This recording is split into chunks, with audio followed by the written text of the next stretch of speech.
crate. You want to see it? It's okay. It's a buoy. Be afraid. Be very afraid. I'm everything you ever were afraid of. I'm scared to close my eyes. I'm scared to open them. That through your minds, it knows what scares you. It has from the very beginning. Don't give it any help. It knows too much already. We have such sights to show you. There's some really good movies made. Some really good horror movies that are made out there. And then there's some movies that are just so bad that they're fun to watch. Yeah. This is one of those movies. It's definitely one of those movies. And I blame you. Right. Yeah, you blame me because this was apparently my choice. Actually, it was my wife's choice. Mm-hmm. And she's not here to defend herself against it. But I will admit as well, I didn't actually watch this film back when it first came out because I wasn't into horror films as much. Now that I am, and I watched this with her about sometime last year, and we've had some. I thought it was okay, but I will admit, as you know, this movie is, as you say, right, a bit of a mess. Yeah, a bit of a mess. No pun intended, as it is a House of Wax, but it is definitely a mess. And this movie does in fact melt on itself as it gets longer. There you go. And it's long. It's not structurally sound. It's not structurally sound. The writing in this is interesting. Like it's in wax crayon. Oh god. Bad. Yeah, horrible joke. Somebody wrote this script in wax crayon sure. Must have been pretty bad. Yeah, on a napkin. On a napkin. On a lot of napkins because it's 2 hours long. Yeah, and the only selling feature was they had Paris Hilton, who was like the big draw because of a lot of controversy that was going on. I think she had a sex Simple Life. Simple Life. Yeah. And then of course there was like some bigger named hitters that were also popular for the time. Yeah, some coming into their careers too. And some who would then begin their career essentially for like what they were well known for, right? This being like I always get his name mixed up, Jared Padalecki. Yeah. Who would then go on to become I believe it's Sam Winchester in the Supernatural series, which then started that year, 2005. And then you had Chad Michael Murray. Chad Michael Murray, who was well known for, the teenage heartthrob type thing, all this kind of stuff. He's in One Tree Hill. One Tree Hill. I think he's in Dawson's Creek a bit. Dawson's Creek, absolutely. And I think he probably starred in some other. I didn't watch those ones, so I'm not entirely sure. I just Googled it before this. Right. Not my cup of tea either. Yeah. And then Elisha Cuthbert, who was actually because she's a fellow Canadian. Yeah, Canadians. And hometown from us as well. Oh, she's Calgarian? She's also Calgarian. All right, good job. Calgary, Alberta. And she was. Her original popularity, I believe, was like something called Popular Mechanics for Kids. Did you ever watch this as a child? I did not. No. So there's like also a guy named Jay Baruchel was part of this. If you know him as another actor, he was in a bunch of stuff, but he left after like the first season. But no, she was a kid actor. Mm-hmm. She did for a number of years, or a few years, and then she would do some other things. And this is another one of those things. And then she became more popular after, like The Girl Next Door was the previous year, 2004. Yep. And then this one, 2005, and then she went on to star in 24 with another fellow Canadian, Kiefer Sutherland, as his daughter or something. Of course. Yeah. So, like we said, big name hitters. House of Wax started it all. Yeah. Is what we're saying. Yeah, House of Wax. Everyone saw this and were like, we need them in more things. Well, and I was just going to think that whole reason this movie got made, if it was a wax crayon on a napkin, is because they had such talent at the time, right? Because we agree, these actors are not bad actors per se, but the acting in this movie is not good. The line delivery, the laughter in it. Yep. The weird, this whole thing, awkward seduction. That's right, and romance. It's strange. It's very strange. So I'm gonna set this up. Yeah, please because, do. Because it's very strange. Much to your chagrin, I forgot to push the record button on the camera, so we're doing this for a second time. So I'm gonna set this up real quick. Tell that. I would have just walked away with it. I'm owning my mistakes. I'm growing as a human. So we have a mess of people, a mess of characters in this. Yes. We have teenagers in their 30s or 20s as pretty sure it's mid-20s. Oh my but goodness. Whatever the case, they're older than they college actually aged or like late teens anyhow. Yeah. And you have sort of the layout of this movie is kind of Friday the 13th-esque. It commits all the faux pas of horror. And for American horror films, for American right? horror films, Yep, you're right. Yep. They have like the dumb guy, the jock guy, the smart person, the creepy person. I don't know that there's a smart person in this one. And you could argue it's Carly. I think it's supposed to be Carly, but she's also supposed to be the main character, so that's hard to say. I thought maybe Chad Michael Murray is supposed to be the quote unquote like the smart kid, but I suppose, but maybe, he's not that smart in it. no, like you said, they're not really that smart. No, because you got Wade, who's he's their friend, right? Yeah. He's single. He's doing his own thing. Yeah. Well, he's not single. He's kind of with Carly, right? Wade and Carly are a thing, and Wade is Jared Padalecki's character. Sorry, so yeah, Wade and Carly. Sorry, they're together. We have to establish this, right? Wade, okay, and then you have Paige Carly, and Blake, yep. who don't matter at all. Useless in this movie. Yeah, absolutely. They're just bringing the people. And then you have Nick, who's Chad Michael Murray, who's the brother of Carly. They're twins, in fact. Right. Which is important. That is important. It is somehow important, right, but not at all. Because of the cold open, right? Yeah. Right, yes. Okay. Oh, my goodness. And then the other character who's with the video camera, Dalton. Dalton. Yeah. And he's just he's the funny guy. Yeah. He's supposed to be the funny, creepy guy. He's the creepy guy. Yeah. So he's the one who is filming people and making them uncomfortable for the most part.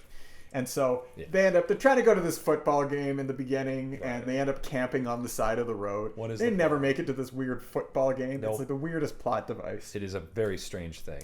And so they're camping, and then some ominous guy with a truck pulls up, shines the lights down on their very 2000s new metal party, and somebody just Nick rockets a beer bottle through his headlight, right? Chases him off, but then it's just.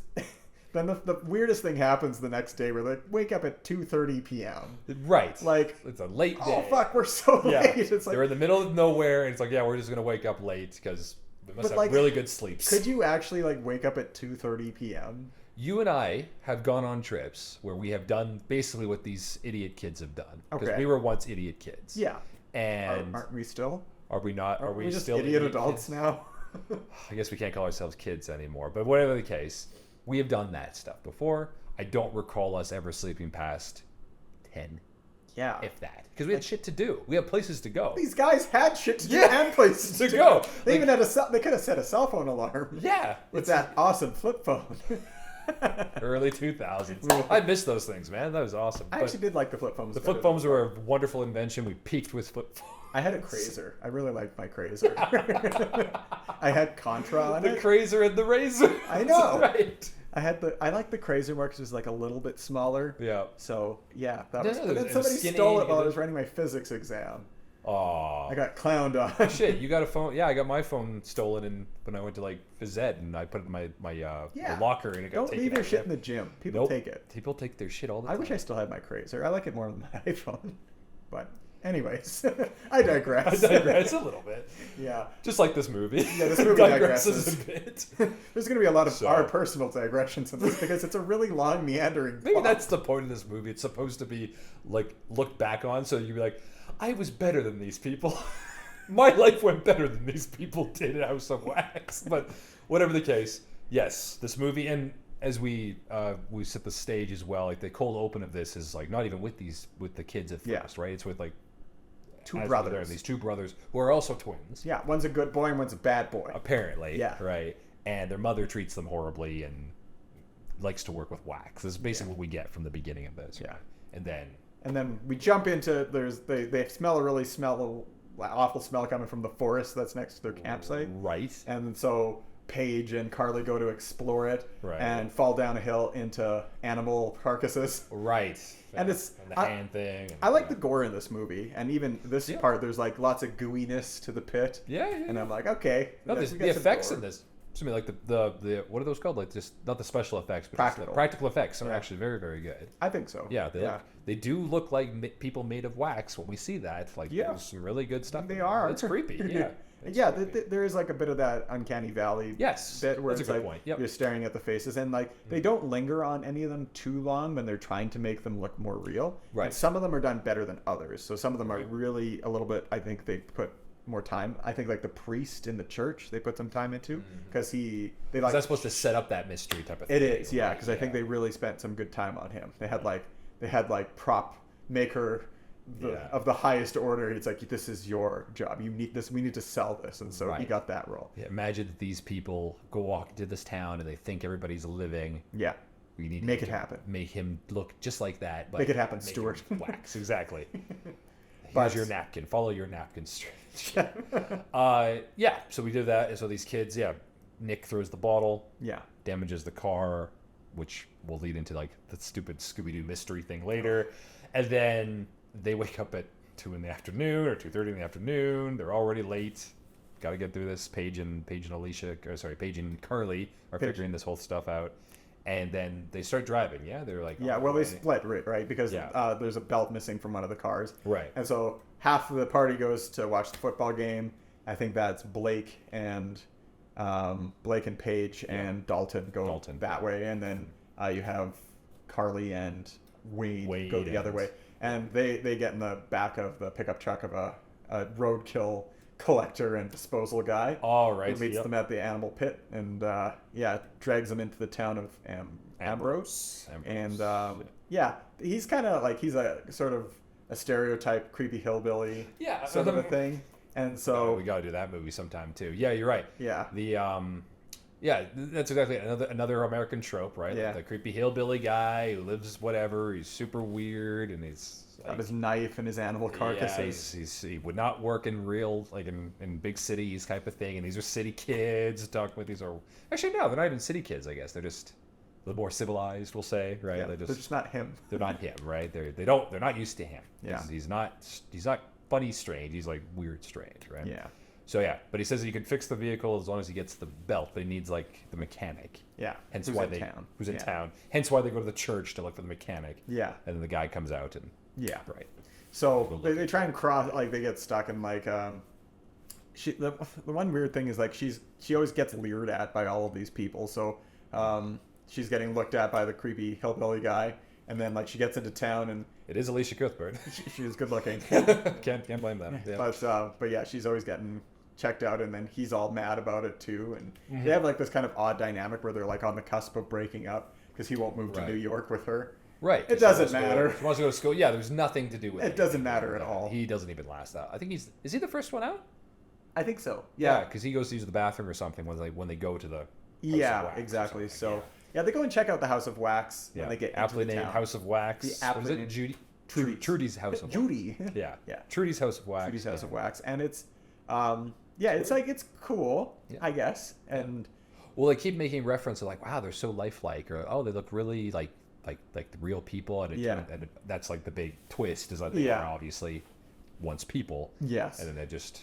Though I have a little bit of a gripe with this too, sure, because later in the House of Wax movie, when they're tipping people over and breaking limbs off and stuff, it's like there's gore that shows. Oh right. And the first person that they actually knock over is pretty hollow, so there's like nothing inside of them, so it doesn't really set that up. Maybe that was the actual wax mannequin type of thing. It wasn't actually a person. So maybe they had a few fakes and a few people. I mean, if you want to give them the benefit of the doubt, maybe. I don't. Okay. But this is just an oversight. Maybe. Yes. Yeah. I'm not sure. I'm just being critical. Sure. I'm just being a bitch.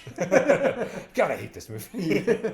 But I don't hate this movie. I mean, the beginning's not good. It's a bad movie, but I don't hate it because it's not boring. Right. It's long, but I don't think it's boring anyways. Right. I think there's some interesting enough scenes in it that make it happen. And since it's such a time capsule too, I'm going to be honest, it's like probably watching this the first time would have been worse than watching it now because I'm like, oh, this is just kind of fun to watch. Yeah, it brings you back to this time, right? Yeah.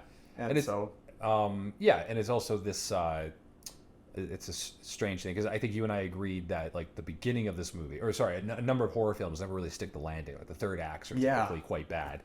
But the first act of this movie is like just painfully very boring. Strange, and odd. It's just odd. Like the whole setup for everything. Once they get to the town, then things kind of pick up. And you're right, it's not boring, and it is creepy. I wouldn't say it's scary. No. We can talk about that later, but I wouldn't say it's scary at all. But it is definitely creepy. Yeah, you definitely have you have a really good villain. Yeah, and like a villainous character, we'll say, right? And then. Yeah, the lines aren't delivered very well, but at least it kind of follows through with like, oh, okay, they need to get out of this town, but they have realistic enough because of the situation that they're in, realistic. Well, I'll suspend my disbelief. Exactly. So they get into the town anyways, and the whole thing is they're trying to fix the car still. They're trying to stay in communication with Blake and Paige to like come and pick them up later. Right. Blake and Paige do the absolute worst job ever of trying to come and help their friends later on. It's just complete So garbage. they are definitely not friends. They're just trying to fuck. Horrible people. Yeah, exactly. That is the motivation of these characters, 100%. Like I said, and they don't. Already teenagers. Yeah. For all of like the showmanship and like the seduction that's supposedly going on, it never happens. That's right. Yeah. Never And, get it. And then in the town, anyways, they go to explore the House of Wax, but they end up getting back to the gas station, and then they have to go to the house to get this belt. Right. So they have to go to, I think his name's Beau. Yes. The other, Beau is one of the brothers. Because you have Beau and then Vincent's the other one, right? So I think Beau is the evil brother. the supposedly the good brother. The not defigured one. Right? Yeah, the not defigured one. Yeah. And so he takes them back to his house, and under the guise of using the washroom, and then the other guy goes to get the belt. Yeah. We find a whole bunch of weird, creepy stuff in this house. I don't even know how to describe it. It's such a weird array of things. A weird array of things that any sane person who doesn't want to freakishly scare people off would never invite them into this place, because that's like your private collection of something, right? Yeah. But he's like walking around. He's open to it. Yeah. He's like just loves walking around in places. Like in the House of Wax, he's like burning stuff and like touching everything. And like and then he goes in this person's house. It's like, yeah, I'm gonna use the bathroom. I'm just gonna like look around a little bit. Yeah. And then the lights get cut, and then you get like the first shot of gore in this. That's actually quite good. You see Vincent come up from like a trapdoor and then go with a pair of scissors and cut his Achilles tendon. Oh, right. And he falls and right. Yeah, exactly. Taken away. Yeah. Exactly. So that was Wade, right? Wade, yeah. It was Wade, right? Yeah. So he's the first one to go down anyhow. Yeah. And to her credit, Carly's actually a smart character in this. Smartest character. She's the smartest character in this show. Yeah, you're right. Everybody else is dumb. She's the only one that's like, oh, what about this? And then I would say Nick is a close second, just because he's like with her for most of it, right? Yeah. And he does have that protective bond, right? There is that. Maybe that's what we're misconstruing with some kind of weird relationship between them, because I think they want to do it. Right. But they're supposed to be brother and sister in the movie, so yeah, there's too much romantic chemistry. And it's just the way it's shot, too much man. Like, charm. go back and look at it. It's like he's like, there's like a shot with his hand out, and he's like leaning in, and they're just like, right, we're gonna get out of this, and you're like, what? No, ew. Like, that is the wrong pose. Yeah, this is the wrong. And like he takes off his shirt and gives it to her in the beginning too. Yeah. And like, I'm not making this up, man. Yeah, you could throw it. You could throw it as like protective brother.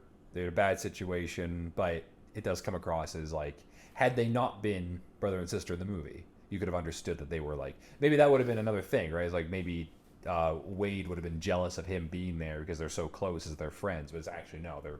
Yeah, I mean, he even asked at the beginning of the movie, why did you bring your brother? Right. It's like, oh, he needed some help because he needs to get away from something because he has anger issues or something. Right? Yeah. And that is the true House of Wax. I actually like a few things about this movie. So the gore is really well done. We get another really great sequence with Elisha Cuthbert when she gets taken in the end by Beau. Right. And kind of put strapped down in his basement underneath the mechanic shop. I was gonna say, and he uses like some super glue to like glue her mouth shut. Yeah. I think he actually utters the phrase "purty mouth." It's a shame he gotta keep his purty mouth shut. So he's got a strange accent in this. It's not hillbilly. It's somehow a little bit Boston, and like I'm gonna drop some clips into this because like his accent's all over. It's the very place. strange. Yes. Yeah, and I can't really place where he's like what his style of dress is supposed to be because like like it's a small town, but he's all really well put together, sort of. Doesn't look like a mechanic at all. No, I think that's a facade, right? Yeah. He also uses it as like as an excuse to be at that funeral, right?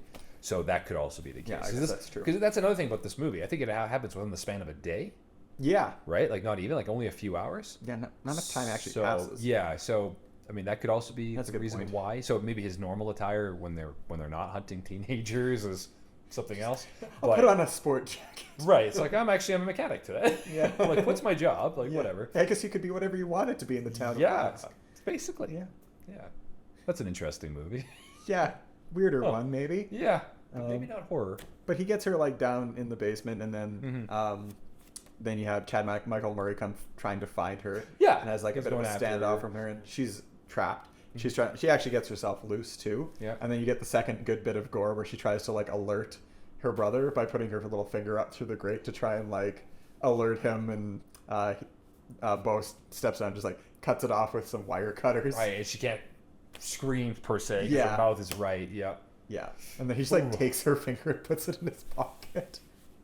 It's pretty gruesome though. It is a gruesome one. Yep. But then she does actually get her mouth open. She pries it open painfully. Yeah. And bleeds everywhere too. But then is able to call out for her brother. And he puts up a decent fight and gets inside the mechanic shop and kind of keeps him out of there. Yep. And so you actually get some reasonably good sequences, I think, with the pair of them. No one else really matters that much. No, it could have been like, you know what? Even if you wanted to make this a more like, no, because they need cannon fodder for like, oh, our friends are missing. We're our friends, so you need that as well. Yeah. But like having the two of them be like that brother sister dynamic, and it does fit meaningfully with the idea of like, here are siblings, also twins, who had horrible parentage or whatever the case is, and then they grew up to make a town of wax. But then you have these two who are like clearly they work together. They're very close, despite like, hence why she brings him along, and he clearly she cares about. They actually care about. They care about each other. So there's definitely like there's a dichotomy here that you could have. See, that was just straight. Right? Everybody who watches this movie is gonna be like, oh yeah, he's right. Yeah. Why would I watch this movie again? Yeah, but I mean, people have been desensitized to that since Game of Thrones. So that's fair. It doesn't matter. Game of Thrones broke people up. Kind of got rid of that a long time ago. Yeah, but House of Wax did it first. A lot of firsts in House of Wax. Accidental incest. Oh god. Oh boy. Oh boy. But yes. But then you get a sequence. I think there's a few reasonably good kills here too. Yep. So you get the one where. So Wade's on the piano, isn't he? Wade's play. Well, no, that's a little bit later. Yeah. Because he gets waxified. That was gruesome. That's really, really creepy. Yeah. Yeah, so like he's put into the saw trap of wax. Yeah. And so his basically just becomes wax. Yeah. Ugh, and like they strip off his face hair as well. Yep. And so like give him a good old face waxing and everything, and like coat him in hot wax. That's right. So he looks all plasticky. Yeah, and it's just kind of strange though, because you're like, I know pouring hot wax on somebody wouldn't do this to them. Yeah. But maybe he's got some super secret wax because they've got the House. I mean, they had nothing else to do, so they developed a serum. Yep. And so basically turn you into, and he's still alive too, encased within this wax. Yeah, his eyes are like, they're moving, and he's in pain. Yeah. So he's later found by Dalton. Yeah. And who touches his face and sort of starts like gouging out his skin and like pulling it apart, and you can see the tears rushing down his face. So there's like that agony, and I think that's actually what this could have almost done a little bit more is that's the unsettling part, right? Yeah. Where it's like you're encased in wax, you can feel all of the pain, but you're not dead. And you can't move. Exactly. Yeah. So I guess that's the sort of gruesome part of it. And they do a good job of setting up this industrial machinery where he's turning like garden hose knobs to release the wax off people. Yeah. And then it just pours all over him. So yeah, I think the visuals are awesome. Yes. You know, and you said the practical effects are on top of this. I think House of Wax does hold up as like a horror concept. Yeah, for sure. Right. There's definitely some, because I think it is based on something originally. Yeah, originally it is like when I think it's because it's a remake of, I can't remember if it's called House of Wax, but it's like 1956. Yeah, like a long time ago. Yeah, right? Is it House of Wax? I can't remember what it's called. No. Probably something similar. Yeah. Yeah, and then there's a couple other reasonably good kills. I think Paris Hilton's kill is pretty good. Mm-hmm. She gets a good sequence, and I think the worst one is Blake. Blake doesn't get much in this movie. This actor doesn't get a lot to work with. I guess so. Probably the least renowned actor too, because he's the Doug. Yeah, he's the Doug. He's the Doug. Oh, you gotta have a nothing Doug.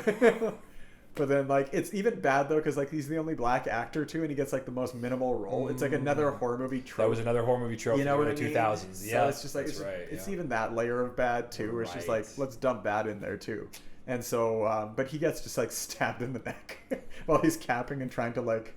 He has the weirdest relationship with Paige or Paris, and he's getting seduced. He's just like, yeah, right, yeah. And then like, the music cuts out. She's like, I have to tell you something important. I'm like trying to talk about like her weird pregnancy side plot going on. It doesn't matter, right? Yeah. And he goes, and he's like, oh, the music went off, and he's like obsessed with his music, and he's early on just obsessed with the music in his car. It's just it's his character beat. That's his character beat. Yeah, and so he goes to like turn the radio back on and gets stabbed in the neck.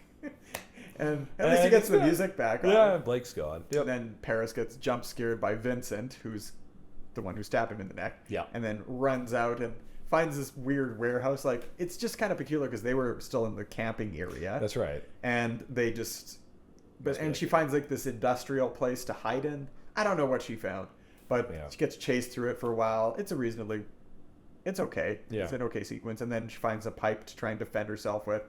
And then eventually gets it just javelins right through the middle of her skull. Right. That's a good kill. It's a good kill. And I'm guessing that warehouse in the middle of nowhere type of thing is like... Because that town, I'm guessing, was not always supposed to be a town. It was supposed to just be like the House of Wax. So maybe that was just supposed to be... Or maybe it wasn't always supposed to be a House of Wax. It was going to be like... Well, it was at least a town because they said that like it was a viable town until the interstate came through. Oh, that's right. And that's they have some kind of grudge with the... Oh, that's right. Because this is how they've been getting all their victims. So they've been pulling them off the interstate. Right. And since everyone's so transient along there, no one noticed that they were all getting... Like, hundreds of people were getting waxed. No kidding. Like, so many people went missing in this one area. Yeah. And, like, no one's like, oh, yeah, I guess it's whatever. Oh, this one oh, yeah, there's like, oh, we'll investigate that. Oh, nobody lives here. Except for this one town. Bearing in mind, this is the era of cell phones. That's right. Someone would have noticed. Somebody could have called something. Anywho. We have to put that away. Maybe that's the thing. This movie is, like, pretending that it takes place in the 90s, but it's actually... Like this would make more sense as a 70s film, actually. Maybe. I think. Yeah. It's like, because if you did it kind of like the Chainsaw Massacre, it kind of makes a bit more sense. And it would people don't notice when people are missing right away. Yeah. Don't know where they went. And you have the dumb teenager thing as well. I think so. Yeah, no, you're right. There's probably some reasonable doubt for that. I mean, yeah, so Paige is gone, Blake's gone, Wade's gone. Dalton is still around. He gets decapitated though, right? Because he's the one who finds Wade and then ends up downstairs, and then he gets because like this guy's got like a dragon snake double knife, and he ends up just like decapitating Dalton with it and like weaving in his neck and dragging the body away. Right. And so, yeah, it's weird too because they later find him and he's all waxified as well. Yeah. And is it his head somewhere? Yeah. His head is like... No, his head is attached because... Because you get like a really unintentionally hilarious moment where they're like, we'll save you, and they like try and move him out of the machine and his head comes off. Oh, right. Like, oh no! Right. You're like, ugh. All 4 of our friends are dead. It's like, your friends. Yeah. My friends are alive and well somewhere else. But... let's make out. You just can't let it go. I can't let it go. It's so weird. No, I think this is actually I think where it picks up and you actually get really good sequences and where you have what you would want. Because now it's focusing on the two. Now characters. It's focusing on the House of Wax. Yes. I just wanted to see and the two that. people you're kind of like rooting for, kind of thing, right? Like all the cannon fodder characters are gone, so now it's just these two, and you're like, okay, well.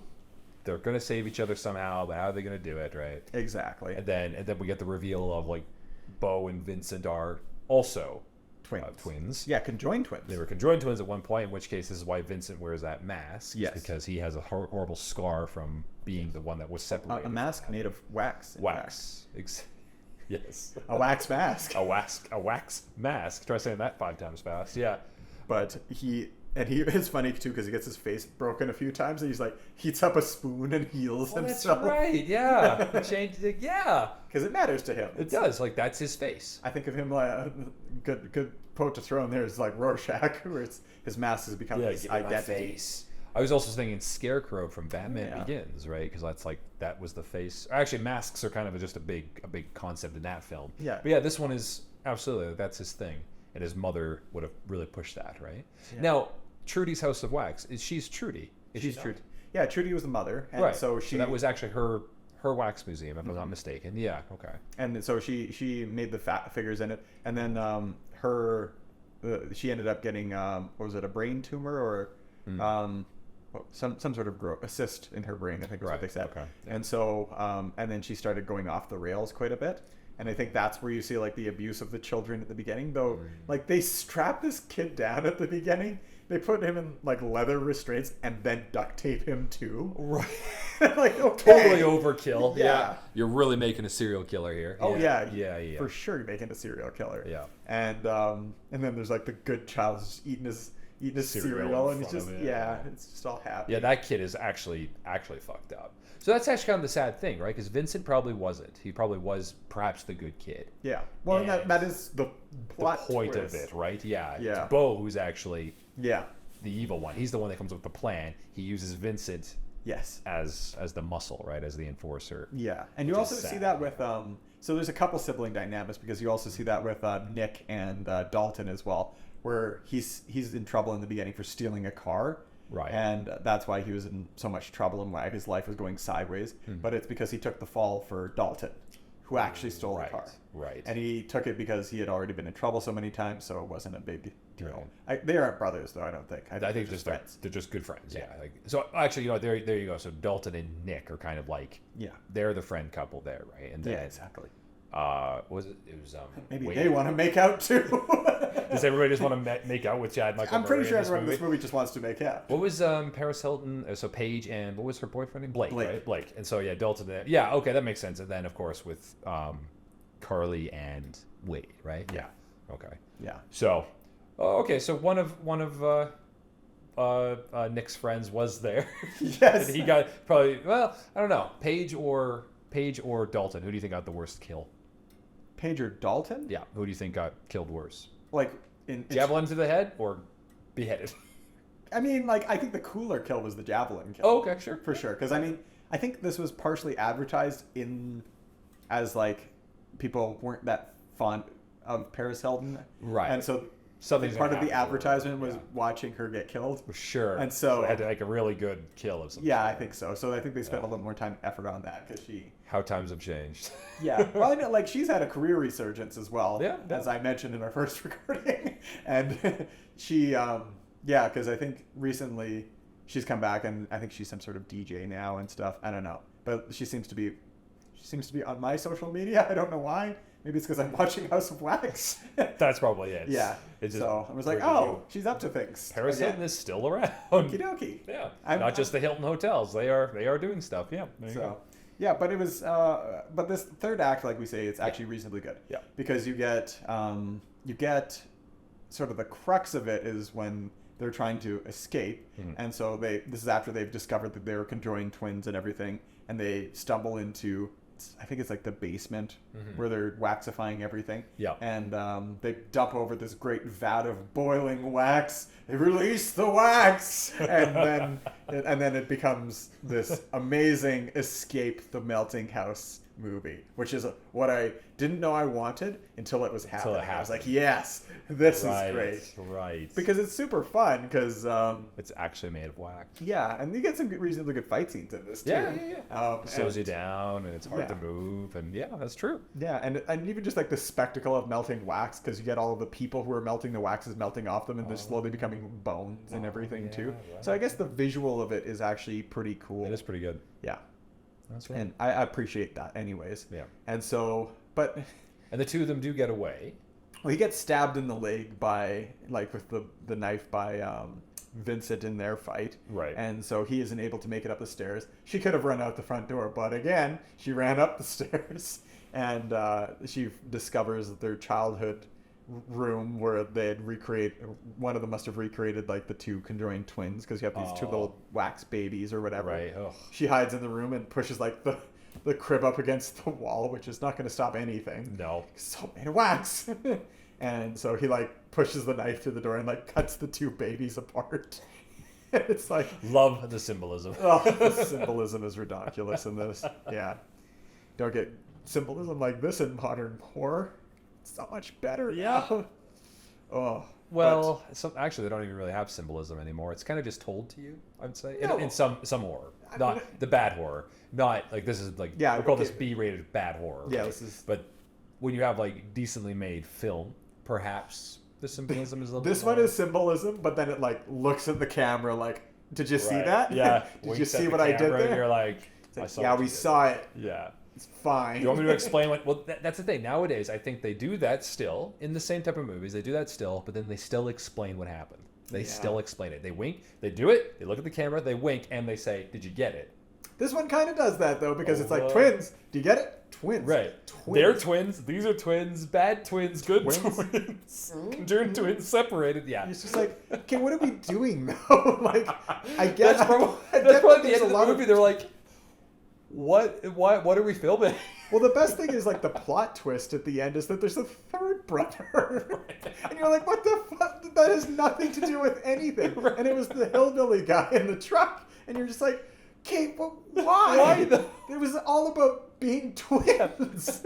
Like you spent so much time on it. So what was the point of that other brother then? That was literally it. Wasn't a point. Right. It was just like there was just another secret villain that was thrown at the last minute. Well, it's just like it's like another bad twist. Right. Now I wonder sometimes if they intentionally made it this bad. Okay. Because honestly, it could have been. Because sometimes like some people do try and it's like Sharknado kind of territory, where it's like Sharknado's. If we learned anything from the producers, if they put enough money into something to make a flop, but then because everybody pays for the flop, they make their money's worth. And well, it's like it's a summer blockbuster. I'm pretty sure. Yeah, tons of people at that time, especially people would have been going for that, and they did have, as we mentioned, a ton of maybe not Tom Cruise like names, but a ton of like bigger names, that were like people were like well known. Like, oh, I know her, I know this person, I know him, and whatever. And Paris Hilton just had her thing, so she definitely drew in a crowd. Yeah, like that's probably honestly what was going on. I don't think they were thinking we're gonna make an Oscar. We're gonna make an Oscar-rated movie. Oscar was not. There's like we're gonna make a fun, campy horror film for the summer for people to either be afraid of or laugh at. And for 20 years later, some two idiots are gonna make a podcast about it, and we're gonna get all the.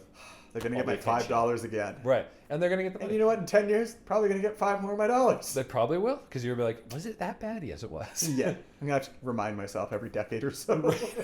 So I would say this movie finishes off stronger than it began, but as you and I have agreed, it's probably not.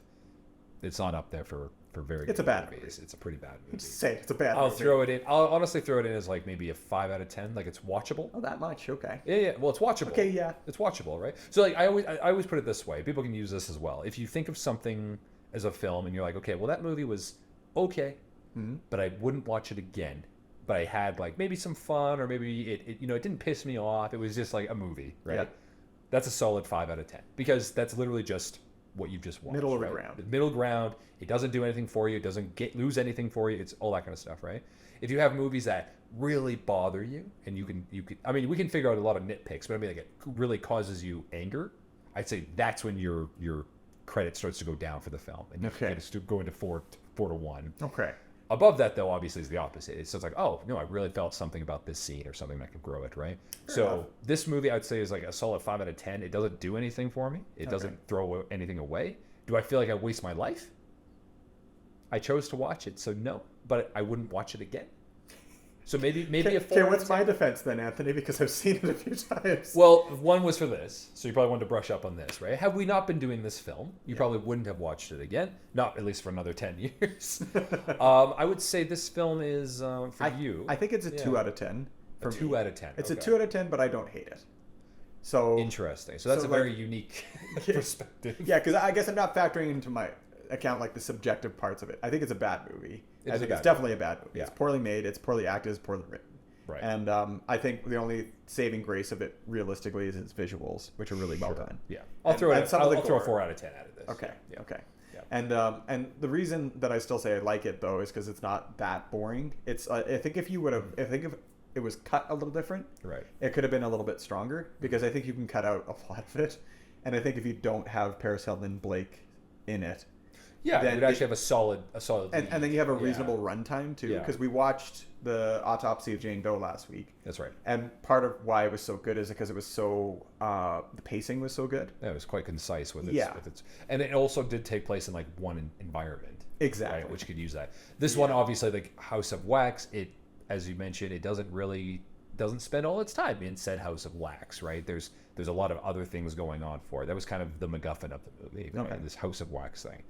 But no, I agree. This movie is not good. It's not well made. It's just it's enough that people can still get that horror trope out of it, though, right? Yeah, but it does all of the horror tropes badly. But they still exist, right? Like they're still horror tropes for a reason. They still follow that kind of. But let's say but if you have horror tropes for years, and then somebody writes scary movie parodies Scream parodies all of that nonsense because it's funny by that point.